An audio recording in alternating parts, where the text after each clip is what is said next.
بسم اللہ الرحمن الرحیم. السلام علیکم students. How are you all? Hope you are all good. Okay students, as you know کہ ہم نے پریویس چیپٹر نمبر 4C میں ہسٹوریکل پرسنالٹیز کے بارے میں سٹارٹ کیا تھا, اور جس میں ہم نے قائد اعظم کے بارے میں پڑھا تھا.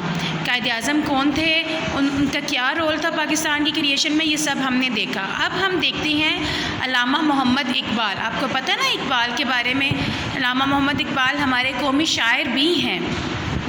آج ہم دیکھیں گے کہ علامہ محمد اقبال کا کیا رول تھا. بچوں آپ کو پتہ ہے علامہ محمد اقبال جو تھے نا, سب سے پہلے جنہوں نے دو قومی نظریے کا, میں نے آپ کو بتایا تھا نا کہ دو قومی کیا ہوتا ہے. دو قومی کا مینس دو, ٹو اینڈ قوم, یعنی قوم اور نظریہ بولتے ہیں سوچ کو. کوئی بھی سوچ ہو سکتی ہے, جیسے آپ کے دماغ میں سوچ آتی ہے نا, کوئی بھی سوچیں آتی ہیں, ڈفرینٹ تھاٹس آتی ہیں, تو یہ نظریہ ہوتا ہے. ٹھیک ہے, تو علامہ اقبال پہلے انسان تھے برے صغیر میں جنہیں یہ ریئلائز ہوا کہ ہندو مسلم تو الگ قومیں ہیں, یہ تو کبھی بھی ایک ساتھ نہیں رہ سکتی.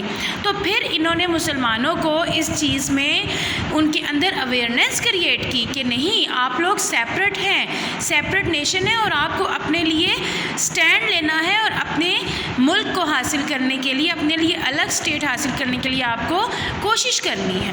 سب سے پہلے ہم دیکھیں گے, he was born on 9th November 1877. He was a great poet, thinker, scholar and politician. He got his early education from Mission High School, Sialkot, and he went to England for higher studies. Then he did PhD in philosophy from Germany. یہ ان کا مختصر سا تعارف تھا, introduction تھا. پھر again ہم آگے دیکھیں گے, he had love and sympathy for Muslims. ان میں مسلمانوں کے لیے بہت محبت اور جوش اور جذبہ تھا. وہ چاہتے تھے کہ مسلمان اس ظلم سے نکلیں. ان کے ساتھ بہت ظلم ہو رہا تھا مسلمانوں کے ساتھ. ٹوک پارٹ ان پولیٹکس, انہوں نے پولیٹکس میں حصہ لیا, دو کہ پولیٹکس ان کا پروفیشن نہیں تھا, وہ ایک پوئٹ تھے, لیکن پھر بھی انہوں نے مسلمانوں کی خاطر, مسلمانوں کے لیے کام کرنے کے لیے پولیٹکس میں حصہ لیا اور مسلم لیگ کو جوائن کیا. مسلم لیگ اگین وہی والی جماعت تھی جو قائد اعظم نے جسے جوائن کیا تھا. Idea of a separate homeland, انہوں نے سیپریٹ ہوم لینڈ کا آئیڈیا دیا. Dreamed of separate homeland, آپ نے دیکھا ہوگا کہ کہا جاتا ہے کہ علامہ اقبال نے خواب دیکھا تھا کس چیز کا, سیپریٹ ہوم لینڈ کا. تو کیا وہ خواب انہوں نے سوئے ہوئے میں دیکھا تھا؟ نہیں, ایسا نہیں تھا.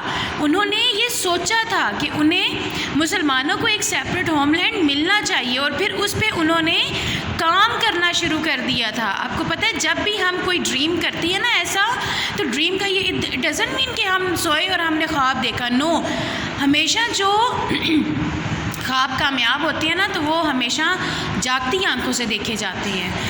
دین ہی یونائٹڈ دا مسلمس, انہوں نے مسلمانوں کو یونائٹ کیا, اکٹھا کیا. روٹ مینی پوئمس, اب ان کا جو مین کام تھا, انہوں نے پوئمس کے ذریعے, اپنی پوئٹری کے ذریعے ایسی پوئمس لکھی کہ جس میں مسلمانوں کو انہوں نے احساس دلایا, جوش دلایا کہ آپ نے اپنے ملک کے لیے, اپنے لیے الگ اسٹیٹ حاصل کرنے کے لیے کام کرنا ہے. ٹھیک ہے, آپ کو پتہ ہے نا سم ٹائمس ہم کوئی ایسی پوئم سنتے ہیں اور اس سے ہمارے اندر ایک عجیب سی فیلنگ پیدا ہوتی ہے نا, ہمیں ہوتا ہے کہ ہم نے کچھ کرنا ہے. تو اقبال نے مسلمانوں کے لیے ایسی پوئمز لکھی, نظمیں لکھی, جنہوں نے ان میں اس چیز کو کیا, جگایا کہ انہوں نے اپنے لیے سٹینڈ لینا ہے. پھر ان کی ڈیتھ ہوئی 21 اپریل 1938, یعنی پاکستان بننے سے پہلے ہی ان کی ڈیتھ ہو گئی. اب یہاں پر اقبال کی کچھ بکس ہیں ہمارے پاس جو انہوں نے لکھی مسلمانوں کے لیے, جس میں بال جبریل, بانگ درا, ارحان حجاز, پیام مشرق اینڈ جاوید نامہ. یہ بہت امپورٹنٹ نیمز ہیں بچوں بکس کے, آپ کو یہ بہت اچھے سے یاد کرنے ہیں. نیکسٹ انہوں نے پھر کچھ پوئمس بھی لکھی بچوں کے لیے, مسلمس کے لیے, جس میں کیا ہے, ایک مکڑا اور مکھی, ماں کا خواب, ایک گائے اور بکری, ایک پہاڑ اور گلہری, اور ہمدردی. یہ اقبال کی کچھ پوئمس تھی. تو آپ نے اب کیا کرنا ہے بیٹا کہ ایک تو بہت اچھے سے اس کو سمجھنا ہے, اس کو آپ نے پراپر اچھے سے اسی طرح سے رائٹ ڈاؤن کرنا ہے اپنی نوٹ بکس کے اوپر. اینڈ دین ان کے جو بکس ہیں اور جو پوئمس ہیں اقبال کی, ان کے نیمز کو آپ نے بہت اچھے سے یاد کرنا ہے. اوکے اسٹوڈنٹس, ٹیک کیئر, اللہ حافظ.